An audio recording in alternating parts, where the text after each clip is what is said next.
पाकिस्तान दुनिया में पहले ही ख़वातीन के लिए एक बहुत खतरनाक और बहुत रिस्की कंट्री डिक्लेयर हो चुका है, क्योंकि वर्ल्ड इकोनॉमिक फोरम की जेंडर गैप रिपोर्ट कहती है कि उन्होंने डेटा लिया 146 कंट्रीज का, and out of 146 Pakistan is on 145 number. मतलब पाकिस्तान दुनिया का सेकंड वर्स्ट कंट्री है regarding gender inequality and gender discrimination. और ये हमारी बदनामी का बहुत बड़ा एक एविडेंस है। लेकिन इसके साथ ही पाकिस्तान में हर अगले दिन ख़वातीन के साथ कुछ ना कुछ ऐसे हादसा मजीद पेश आते हैं जिससे पाकिस्तान में तो बदनामी हमारी होती है, पाकिस्तान में इंसानियत का सर शर्म से झुक जाता है, और इसके साथ साथ इंटरनेशनल कम्युनिटी में भी हमारी रेप्यूट खराब होती है। तो पूरी दुनिया में जो इंसानियत है वो भी शर्मा जाती है। और इस तरह के वाक़यात में चाहे दुआ ज़हरा का केस हो, चाहे सियालकोट मोटरवे पर होने वाले वाक़यात हों, या आए दिन लाहौर इस्लामाबाद की गली कूचों में इस तरह के वाक़यात पेश आते हैं। और इसमें पिछले हफ्ते एक और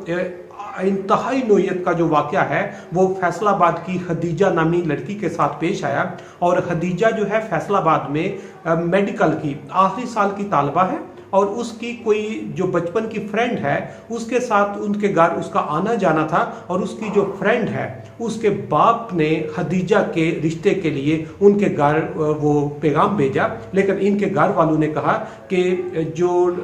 ये रिश्ता है जो शेख दानिश का था, शेख दानिश की उम्र बहुत ज़्यादा है, और उन्हें कहा कि हमारी बेटी तो अभी मेडिकल की लास्ट ईयर की तालबा है, इनका कोई जोड़ नहीं है, या जो भी रीजनिंग थी उन्होंने कहा कि हम ये रिश्ता नहीं दे सकते। उन्होंने इसके लिए डिसएग्रीमेंट शो किया। लेकिन इस डिसएग्रीमेंट से शेख दानिश का जो है वो गुस्सा ज़्यादा हो गया, शदीद हो गया, और उन्होंने अपने कुछ दोस्तों के हमरा मिलकर उसको अगवा किया। अगवा करके उसके घर से अपने घर उठा के लेके गए, जहाँ पर उसके साथ ज़हनी तशद्दुद किया गया, उसके साथ जिस्मानी तशद्दुद किया गया, और इसके अलावा उसके साथ जो है वो हैरेसमेंट जो है वो भी की गई, जिसकी वो मुख्तलिफ जो रिपोर्ट्स हैं या इवन मीडिया पर उसकी जो वीडियो है वो भी वायरल हो चुकी है। लेकिन मेरे में शायद इतनी हिम्मत नहीं कि मैं वो वीडियो आपके साथ शेयर कर सकूं, या उसके साथ जो जिस तरह के अल्फाज, जिस तरह का बर्ताव, जिस तरह उसको वो जूते तक जो है वो मारेंगे, उसके बाल काटेंगे, उसके साथ मतलब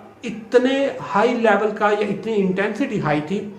कि शायद कोई आम बंदा या एक आम इंसान जो है उसको ना बर्दाश्त कर सकता है, ना देख सकता है, ना सुन सकता है। और उसके बाद अगर हम कहें कि हम एक ऐसे माशरे में रहते हैं जहां पर इंसान नहीं, जहां पर दरिंदे रहते हैं, या आप ये भी कह सकते हैं कि हम एक ऐसे माशरे में रहते हैं जो शायद जंगल से भी बदतर है, जहां पर एक बड़े शहर में किसी की बेटी, किसी की बहन भी महफूज नहीं है। और जब एक जगह पे वो महफूज नहीं है तो पूरे पाकिस्तान को अक्ल के नाहन लेने चाहिए, ये कहीं भी महफूज नहीं है। और इसके साथ साथ पाकिस्तान में हर दिन कुछ ना कुछ इस तरह के वाक़यात पेश आते हैं, और इन वाक़यात के शिद्दत में इजाफा होने के साथ साथ ये भी आपको बताता जाऊं कि जब से पाकिस्तान बने, हम आज़ाद हुए हैं, पहले हमारे पास अखलाकी कदरें बहुत बेहतरीन थी, हमारे पास सोशल वैल्यूज़ बेहतरीन थी, हर एक की माँ, बेटी, बहन जो है वो साझी होती थी, और कभी इस तरह का वाक़यात पेश नहीं आते। लेकिन हर अगले दिन इन वाक़यात की शिद्दत में भी इजाफा हो रहा है,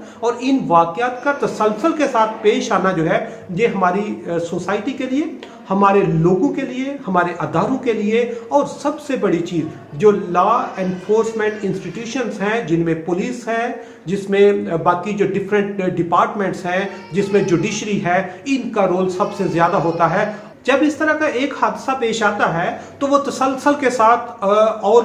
हादसा भी पेश आते हैं, क्योंकि उसकी सबसे बड़ी वजह यह है कि जो लॉ एंड ऑर्डर अप्लाई करने वाली एजेंसीज होती हैं उनका नरम रवैया होता है। और अगर पाकिस्तान में एक भी इस तरह का केस आता है तो उसके साथ अगर सख्ती से निपटा जाए तो नेक्स्ट किसी में इतनी हिम्मत नहीं होगी कि किसी की बहन या बेटी पर हाथ उठाए। और इसके साथ साथ ये भी बताता जो कि जुर्म की नोयत भी डिफरेंट होती है। अगर एक बंदा कोई प्रॉपर्टी का क्राइम करता है, एक बंदा कोई वैसे जो चोरी करता है, या इवन कोई डकैती का मामला होता है, उसको डील करने का तरीका डिफरेंट होता है। लेकिन जब हमारे जैसी सोसाइटी में किसी की इज्जत पर हाथ डाला जाता है, کسی کی ماں اور بیٹی کو عدم تحفظ ہوتا ہے تو اس طرح جو نبٹنے کے لیے کرائٹیریا بھی ڈیفرنٹ ہونا چاہیے، اس پہ جو عمل پیرا کرنے کے لیے ایجنسیز ہیں ان کا جو رسپانس ہے وہ بھی سپیڈی ہونا چاہیے۔ ادروائز اگر ہم اس طرح کے لوگوں کو یا اپنی ماں اور بیٹی کو اور بہن کو محفوظ نہ کر سکے تو ہر بندے میں عدم تحفظ ہوگا،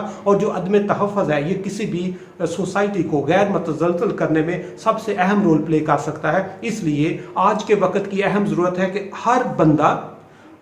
ہر والد، ہر بھائی، ہر بیٹا، ہر خاوند اس میں اپنا رول پلے کرے اور اس خدیجہ کے لیے اپنی آواز بلند کرے تاکہ اس کو انصاف مل سکے، اور اس کو ایسا انصاف ملے کہ یہ پاکستان میں جو خدیجہ کا کیس ہے یہ آخری خدیجہ ہو، اس کے بعد پاکستان میں رہنے والی ہر خدیجہ محفوظ ہو، اس کو احساس ہو کہ وہ محفوظ ہے، اس کو پتہ ہو کہ اسٹیٹ اس کو سیفٹی اینڈ سیکیورٹی پرووائڈ کر رہی ہے، اور اگر اسٹیٹ یہ چیزیں انشور کرنے میں ناکام رہی تو شاید ہمیں جو کسی بڑے طوفان جو ہے اس کے لیے تیار رہنا چاہیے۔